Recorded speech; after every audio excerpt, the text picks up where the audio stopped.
are Locked On Cowboys, your daily Dallas Cowboys podcast. Part of the Locked On Podcast Network, your team every day. Locked on Cowboys. Locked on Cowboys.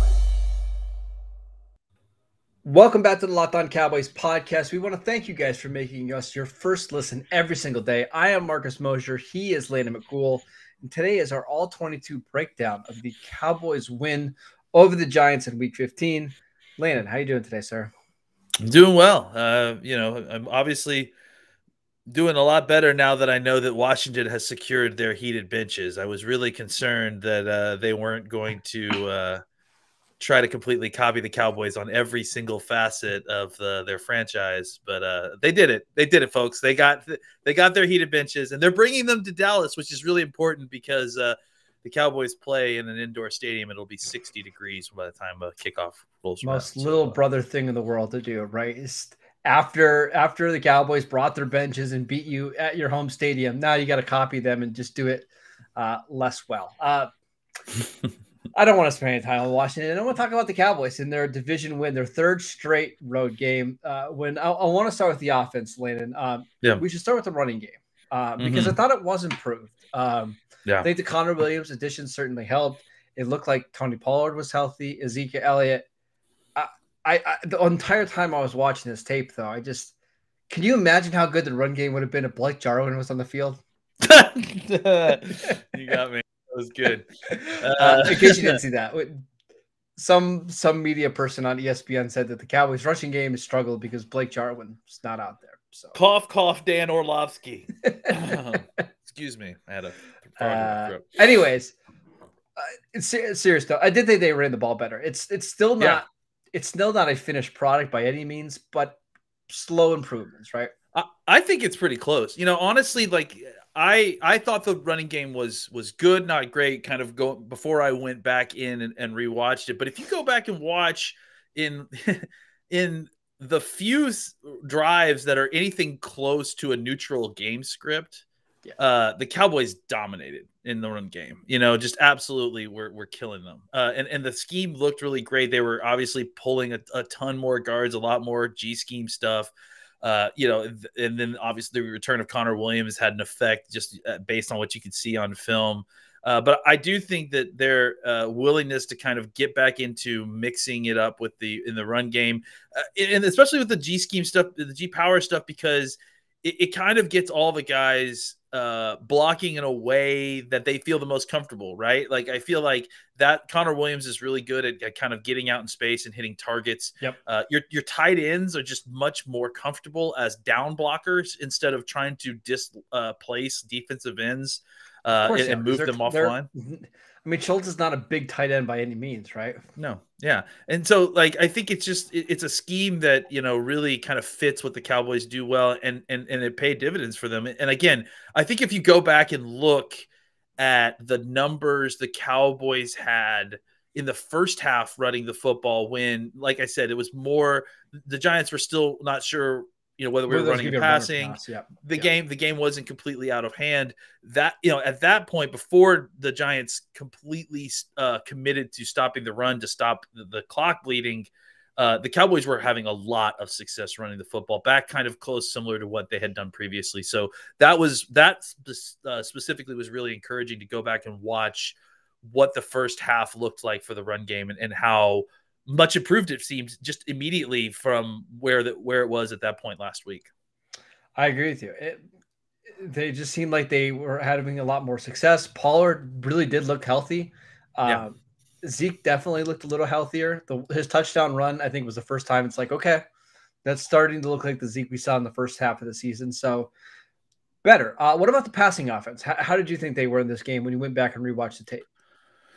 There was definitely a few more impressive Dak throws than there were the previous week.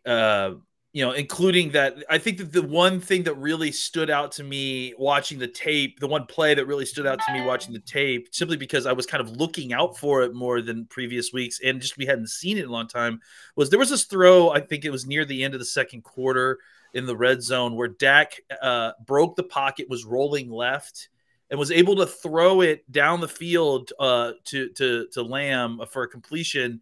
And it was pushing off solely off his right calf. And that's honestly been the one throw that I've been like trying to see him make. And we'll talk about another throw that I think he still needs to kind of improve, get back to where he was on, right? But that specifically the throws where he's having to launch off solely off that calf, similar to the way that he actually injured himself in the New England game, right?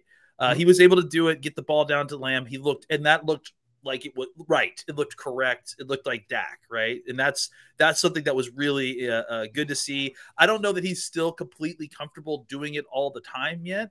But I think that the fact that he can do it is going to give him more confidence to do it in the future. The other thing I would add in, and that's kind of what I was alluding to earlier, is that Dak has really got to hit one of these bootlegs where he's hitting the deep crosser, right? Yep. It's been a consistent problem for like the last 3 weeks that that was where the pick six happened. That was where, I think he's getting there too late reading it. Like he's got to he's there's the last two games, like the interception, and then there was a game, there was one in the Oakland game too, I think, where Oakland, Vegas, God, it's never going to be right for me. It was a situation where, again, it kind of goes back to the calf. I feel like he gets out and he breaks the mesh. He bends back around in the bootleg action. And if he just makes the throw as soon as he gets his head around and finds the target, instead of waiting for a guy to clear or waiting for the angle to get better, each time, one time he didn't see the linebacker, he stepped in and picked it off. This time he waited so much that Carter was able to gather himself. And when he tries to like loft it over the top of Carter makes an incredible athletic play and tips it away. I just think that if he can get around out of the mesh point, out of the bootleg action, and just throw the ball to that second level. Now, look, there is improvement, right? He was able to get it down to it may have been Sprinkle, I think, in one of these and pick up some positive yards, which is good. But ultimately, if you want to see some more of this explosive passing game, I think the Cowboys are going to have to find a way to get Dak back to feeling comfortable about throwing that deep crosser on those bootlegs. Because, there's just several plays where it felt like there were missed opportunities there for big plays. And the Cowboys offense is really based on those play action throws. Dak killed teams earlier in his career and earlier this season on those plays, right? Because if they're having to worry about CeeDee Lamb stretching across the field, that opens Dalton Schultz underneath to catch a pass that goes for 1 air yard that all of a sudden turns into a 13-yard gain. So I think it's coming. It's just the timing has been a little off for whatever reason over the last couple months.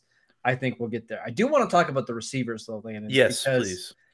Something's still going on with those guys, but let's take a quick break so we can tell you guys about Boost Mobile. You guys listen to podcasts for the power of knowledge. You can switch to Boost Mobile for the power of saving money, because with Boost, you get the power of a free 5G phone so you can listen to all the latest episodes of the Locked On Cowboys podcast. The power of 3 unlimited data lines for $30 a month per line so your family can harness all of that brain power too. And the power of America's largest 5G network so you can do all of it at the speed of 5G. With all that money you'll save and all that knowledge you'll gain, just how powerful will you become? Switch to Boost Mobile and find out. Get a free Samsung Galaxy A32 5G when you switch to one of America's largest 5G networks. More power to save. Boost Mobile. We also want to tell you guys about On Location. Super Bowl 56 at SoFi is less than 100 days away. And On Location, the official hospitality partner of the NFL, is the only place to score a once-in-a-lifetime Super Bowl ticket and experience package. Select your exact seats and choose from elite experiences featuring an exclusive pregame celebration with NFL legends, 5-star LA hotels, and food by the great Wolfgang Puck. Visit onlocationexp.com/SB56 for more information or search Super Bowl On Location. That is onlocationexp.com/Super Bowl 56. All right, let's talk about the receivers. Yeah. Are you getting a little nervous that Amari Cooper's just not going to be a big part of this offense going forward? Because I'm just not sure if he's healthy, whether it's Dak. Is just the timing is off. What's going on with Amari here? I feel like there is some like the Dak and him are not on. No. I don't know that it's necessary Cooper not being healthy. I mean, I feel like there's still times when I see Cooper getting open and Dak's not getting the ball, and obviously most notably the fumble that was caused when Dak was trying to get outside and throw it all the way back across the field to an open Cooper. There was a couple other times when I saw Cooper open down the field and Dak didn't get the ball to him, just because of the situation that was happening. I want to see it's like a lot of other things, right? Where I want to see Cooper on the Cowboys turf before He's always been a guy that's been better at home than on the road. Always.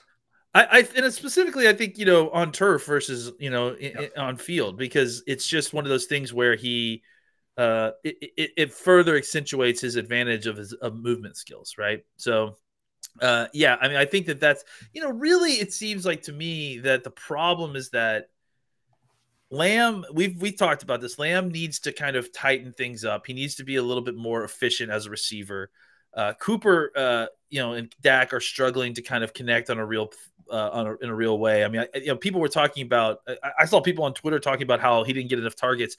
He got as many targets as any receiver in the game on Sunday. He just only connected on 2 of them, and they were short passes. So they definitely need to find a way to get him more involved. And then on top of that, so we got Lamb not being completely efficient, not able to get Cooper the ball. Gallup is not necessarily your high efficiency wide receiver. You know what I'm saying? Like, and I think if you're struggling to kind of get those two open, there isn't a lot of room for Gallup to operate on his own, especially with mofo coverages, with middle of the field open coverages where they're kind of bending the safeties out to the sidelines to just simply prevent Michael Gallup type receptions down the field. So the good news for the Cowboys there is that, I think they found a formula that works against playing against these shell coverages with their improved run game, having Pollard out as a kind of outlet receiver, and then working Schultz in the middle of the field between the seams. That seems to work. Now, the element that they need to add in that you saw at different points, but they just weren't able to connect, is the occasional deep shot when they provide you the opening, right? They did give Cowboys a couple of cover 1, cover 3 looks, and the Cowboys just weren't able to really connect on some of those deep passes. One of them was the ball that the wind took that Gallup had to try to make a catch on the underthrow. There's another one I mentioned that Cooper got deep that they didn't get to. So when they provide you the opportunity to take your shots, you need to connect on those. And again, back to the crossing route, the deep crosser routes on the bootlegs, that will work as well. If CeeDee Lamb catches, and I said this after the game, if CeeDee Lamb catches just 2 of those passes that he dropped, we're talking about a completely different situation. We're talking about a game where the Cowboys score 30 points. Probably. So, I think that this team is not far off from where people want them to be, but at the same time, where they are is not a bad place to be. I mean, this is, it's that Ryan Clark comment yesterday that you can't win football games the way that this offense is playing. We have. You are winning games in the NFL with this offense. So I think that you would like to see the offense get back to where it was, simply because it provides you that path to victory back, in that opportunity in your future. But I think for where we are right now, who the Cowboys are playing for these last few games, the way that they're playing and the way that they're trending is good enough to get them through the rest of the season. I just looked this up while you were talking. Amari Cooper, during his Cowboy career on artificial turf, 72 receiving yards per game, 14 yards a catch. On grass, 11 yards per catch, 54 receiving yards a game. My guess is once they get home this week, he's probably going to be a little bit more efficient, right? Yeah. I mean, again, we almost got lulled to sleep in all this and forgot that we were in the middle at the end of a 3-game road streak, right? We just hadn't played in 18. Well, the Cowboys, think about it. The Cowboys have not played a home game since Thanksgiving, right? So, Thanksgiving. That's a long time. So, I think for the Cowboys, doing all this and winning these games on the road, it felt like an afterthought for a lot of people's evaluation, but it's not easy to win on the road. It is kind of crazy that the Cowboys will go from Thanksgiving until after Christmas between home games, and they managed to win all of them. So, They're certainly in a good spot. I want to spend a lot of time on the defense, Landon, because to be honest, that was the most fun defensive tape I think I've watched all season. That was just really enjoyable. So let's take a quick break. That way we could spend the next 10 minutes talking about them. I want to tell you guys about Bet Online. Right now, you can bet on the Cowboys to beat the Washington football team. I believe they're like 9.5-point favorites next Sunday night. Not bad. Bet Online has you covered for all season with more props, odds, and lines than ever before as football season continues the march to the playoffs. Bet Online remains your number one spot for all the sports action this season. Head to the new updated desktop or mobile website to sign up today to receive your 50% welcome bonus on your first deposit. Just use promo code LOCKEDON to receive your bonus. From basketball, football, NHL, boxing, and UFC, right to your favorite Vegas casino games. Don't wait to take advantage of all the amazing offers available for the 2021 season. BetOnline is the fastest and easiest way to bet on all of your favorite sports. BetOnline, where the game starts. I actually bet on the Steelers today on BetOnline, 7-1 to win the AFC North. So I recommend that you guys go ahead and do that. So. Got to bet on your favorite team. All right, let's talk about the Cowboys defense. Where would you like to start? I've got some notes that I'd like to get to, but where do you want to go? I mean, I think that the majority of our conversation needs to be about the defensive line because it's absolutely incredible. So let's start with the defensive backfield, and then we can work our way front, right? For me, I think the defensive backfield story, besides some incredible coverage throughout the day, by Trayvon Diggs, who was excellent. This was maybe one of his absolutely best excellent. Yep. That pass deflection on the slant, the interception. I say the deflection was actually better than the interception. Yeah, it was just beautiful technique, and he really can play those kind of guys well. But I think the guy that I feel like we got to talk about first is Malik Hooker. I mean, Malik Hooker we've mentioned it the last few weeks that it's just, hey, 28's playing some good football. Maybe he should play some more snaps. 28's playing a little bit better. Maybe we should get him on the field a little bit more.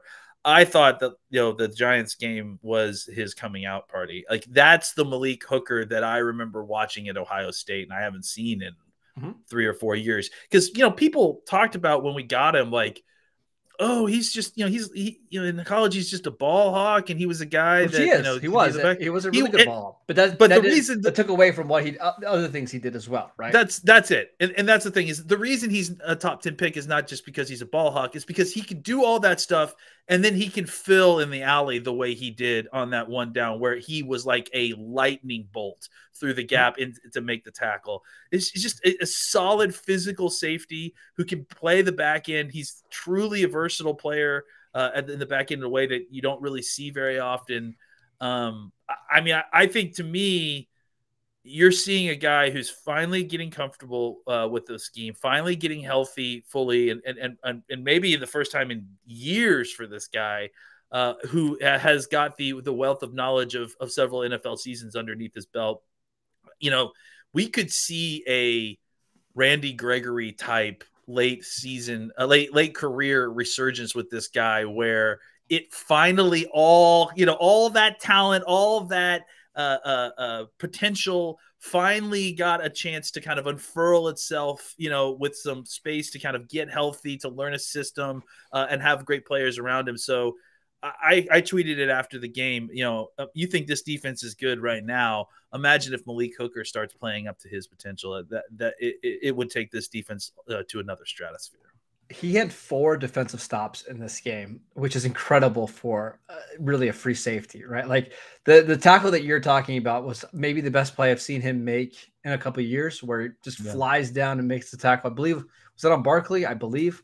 He was excellent. And I know there's some chance, or there's some talk that the Cowboys should up his snaps. He played 32 snaps in this game, but I'm almost wondering if this is more maintenance to make sure that he doesn't injure himself, right? Like, it's a sweet spot, like 25 to 35 snaps a game, and kind of rotate him in there, because we know he's been very injury prone in his career. And this is a good way to make sure he's in the action, but you're not using him up too much. Yeah, I agree. That's the concern, is that, teams in the past, especially the Colts, when they've had him before, you feel like you have to use him, right? Because you really need to wear him out because he's so good, and he's, at that point, he's a first-round pick that you would spend on him. the Cowboys, because of the cost there, you can afford to just rotate him in and play them a good amount of snaps that you want and not feel like you have to force him because you have 3 other guys that you feel really good about it. I am never not going to be like over the moon or shocked by the fact that I am just saying out loud that the Cowboys have 4 good safeties. Like we couldn't even get 2 good safeties. Couldn't even find one good safety. We were so excited when Donovan Wilson would make a play. It's like, wait, do the Cowboys have a safety? It's crazy. It's crazy. And really it just speaks to we talked about this before the season. There's 2 things, right? One, you can never predict what's going to happen in an NFL season. It's just too unpredictable.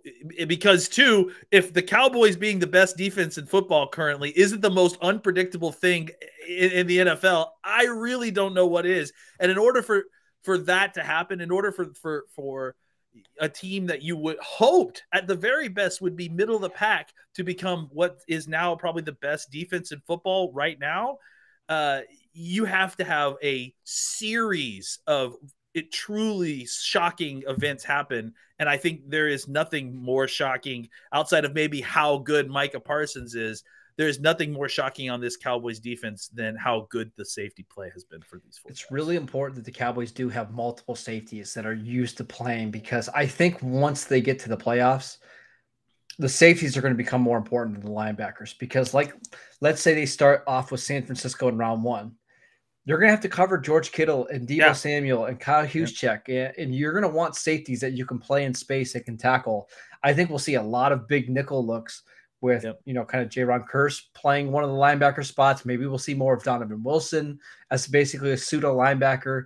Malik Hooker, obviously, starting to play some more. So having 3 guys like that plus KZ does give you a lot of flexibility. And I also think we should mention this because we have not mentioned his name once during the season, but like the Cowboys still have Izzy Mukamu, like just hanging out on the roster, just watching. Does feel like he's probably going to be in there, not the plans this year, but like they're not having to rush somebody like that onto the field this year like they have had in previous seasons, right? Absolutely. And rising tide, rises all ships. I think it's helping everybody. With their snap counts, which helps their performance. It just feeds in the same way that we've seen all the negative stuff feed into each other on our defense in the past. All the positive play and all the fact that you have all this depth, that's feeding in a positive. It's like a positive feedback loop that you're getting with, you don't have to play. And we'll talk about with the defensive line. You don't have to play DeMarcus Lawrence all 63 snaps. Well, what does that mean for the 40 snaps that he does play? It means he's playing out of his mind, and that's it just kind of feeds into this positive, like I said, positive feedback loop that makes everybody play football better because they're not being pushed to their limits. They're playing an appropriate amount of snaps, and they don't have to feel like they have to be the person to make the play on every single play because they have a bunch of different guys on this defense that can all do what needs to get done, that can make the play. You got Jordan Lewis with 3 interceptions this year, like, and just get stuff like that. I mean, it's just, they're just, the blood's in the water with this defense is around it, and they just swarm in a way that we haven't really seen in, a decade plus, honestly, for the Cowboys. I also want to mention Anthony Brown because I thought he was really good in this game. He 8 targets, 5 receptions for 60 yards, but none of them were really big plays or anything like that. When you're constantly being the most targeted cornerback, to not have – they had one bad game against the Raiders, right? And that was a game in which he got a couple ticky-tack calls against them. But other than that, he's been really solid. In fact, Landon, do you realize that in his last 5 games, he's been targeted 35 times and has allowed only 182 yards? That's not a lot of yards when you're being targeted that much. And when you're an outside corner, if you give up a reception, it's typically going to be for more than 10 yards. So I just think he's been really, really good this season. That's all. I don't think he will. And I think that, the numbers kind of don't necessarily tell the tale of this. But I think he's played at a Pro Bowl level. He's not going to make the Pro Bowl, but he won't.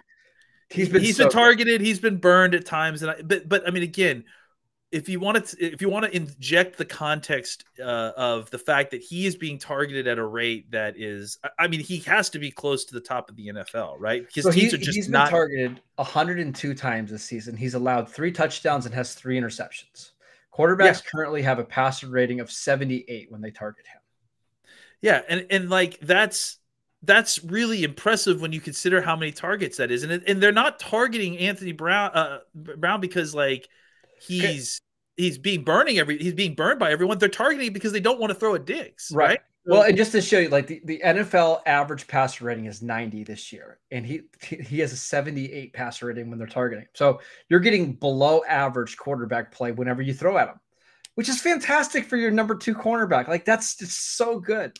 And it's even further fantastic when it's your number 2 cornerback who's being targeted like at a rate almost twice as much as everybody else, right? So that means that even almost on a per play basis, it's bringing down the passer rating of the quarterback. I mean, imagine again, think about where this team would be if Anthony Brown was having a bad season, right? Oh, yeah, like, and he was giving up 100 QB rating whenever he's targeted.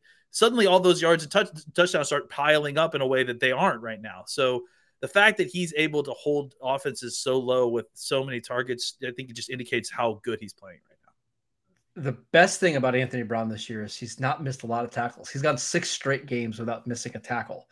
That's really, really important when you're going to be targeted as often as you are.